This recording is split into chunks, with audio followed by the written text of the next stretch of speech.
Hello folks, welcome to the Edupedia world and I am Abhinay Gupta. Today again we'll continue with the topic, the appointment and qualification of directors. And now we are coming very close to the end of the chapter. We have very few lectures remaining. Right? I hope the chapter was clear to you people, and if you have any queries, post it in your comments. Right? And I would try to rectify them. Right? We could hold another lecture on that topic where you have a query. Right? So in the previous lectures we have done a lot of things. If we start revising what we have done in the previous lectures now as per what we have been doing so far, we would take the entire lecture for that. Right? So we would skip that part today for a change, and we would directly jump into the next section. So the next section for us today to start with the discussion is section 169, removal of director by shareholders. Right? This is again an important section. You have many questions asked in the past examinations based on this topic. Many questions. Right? Above 10 questions in the past examinations. Right? So you need to pay little attention. Right?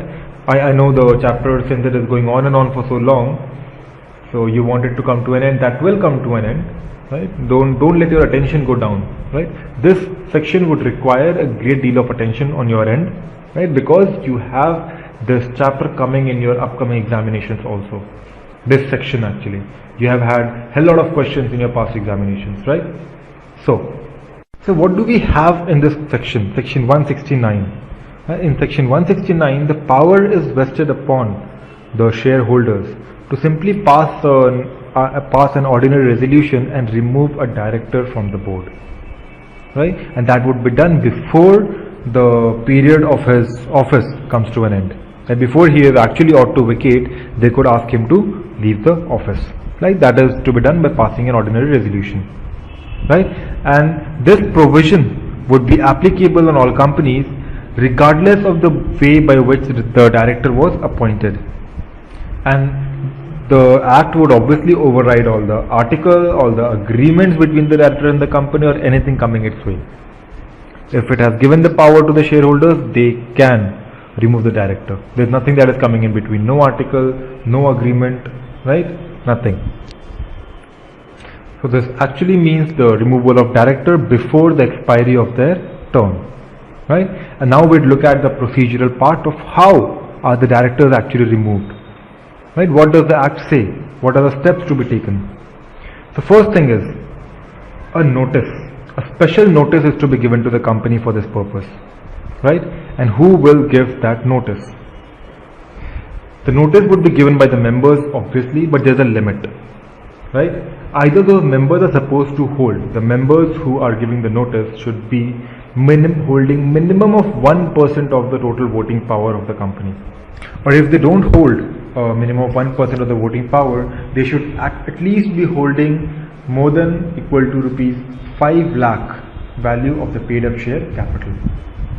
So their contribution in the capital of the company should be more than rupees 5 lakhs. Right? It is more than or equal to. Right? So these number of shareholders who can cumulatively either surpass any of the bandwidth given, any of the limits given, they can send a special notice to the company for removal of a particular director that they decide. Right? And that special notice would be sent either 3 months before the meeting or 14 days before the meeting. And mark my words, I said meeting, I didn't say annual general meeting. So the director can be removed in other general meetings also. Right? But for that you will have to give a special notice, that is 3 months before that general meeting or 14 days before that general meeting.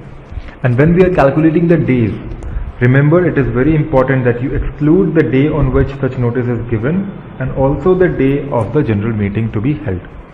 Both the days excluding, then the limit of 3 months and 14 days is to be checked. Right? So the first thing is, the initial step is that the members would give a special notice to the company that yes, we want this director to be removed from the board. And we need to know that the shareholders can give this notice at any point of time, and they can call a general meeting to remove the director and also appoint another director in his place. And when they are giving this special notice to the company, they are not bound to give the grounds for removal of director. They are not bound to explain as to what are the grounds. Why are we removing this director? No. They just give a notice, yeah, we want to remove it. Our discretion. Right? Because even in under section 102 of Companies Act 2013, which asks you to annex a statement to the notice about the explanatory statement actually, it says that it is the duty of the board to disclose the material fact in the explanatory statement. The board of directors, right? As per section 102, the board of directors are required to give that explanatory statement. And in nowhere section 169 also does not specify that the shareholders will also have to give that statement.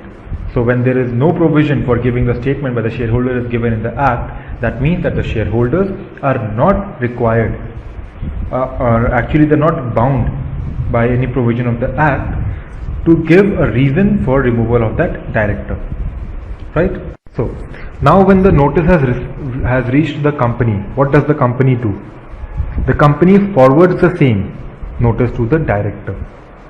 The director receives the notice and goes through the notice, and then he knows, okay, I am supposed to be removed in the next general meeting. What do I do?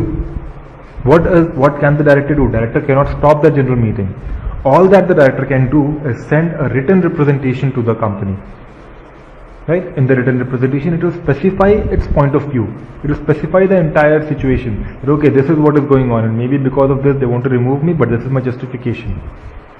Right? They will give a written representation to the company and also request to circulate that written representation to the members, so that the people who are coming and who will be voting for his removal or his continuance, they should know as to what the entire situation is.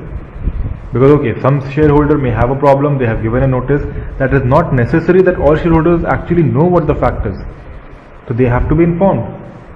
And director has the authority to put his own defense forward. So this is his defense. He sends a written representation to all the members. Read it. This is what is going on. Now if you feel like removing me, remove me. If you want me to continue, I'll continue. Yeah, that is the purpose. Right? Then once the company receives that written representation from the director, the company would check whether or not it is defamatory to the company. Whether the director has written something that would cause to spoil the fame of the company, or that would be defamatory to the company. If there is something like that, then they would have to act accordingly. Right? So once they check if the written representation is defamatory, right? And yes, if it is defamatory, then what does the company do? They would not send a copy of the written representation to the shareholders. If they find that there is something defamatory, they don't want it to be viral. They won't send that copy to the shareholders first.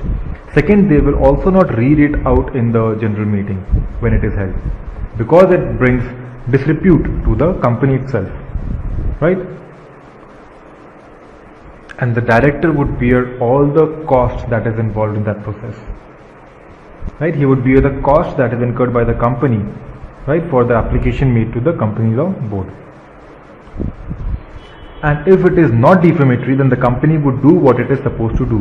What is the company supposed to do? The company is supposed to state the facts that is given in his written representation into the notice as summary, and then also attach the written representation to that notice. So that, yeah, these are the facts of the written representation for your general view. It is given in the notice, and if you want to read the detail and the entire written representation, it is also attached herewith.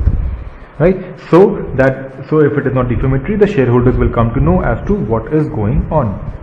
And in any case, if the company if it is a default of the company due to which the written representation is not received before the due date, before the 14 days gap, right? 21 days, because the notice is sent much in advance from the general meeting, and if the written representation was received late and due to the fault of the company, right, then what the remedy that the company have, the company would read out that written representation in front of all the shareholders in the general meeting, right? But this is done only when they are not able to send it, and if it is the fault of the director, then the company is not taking any charge.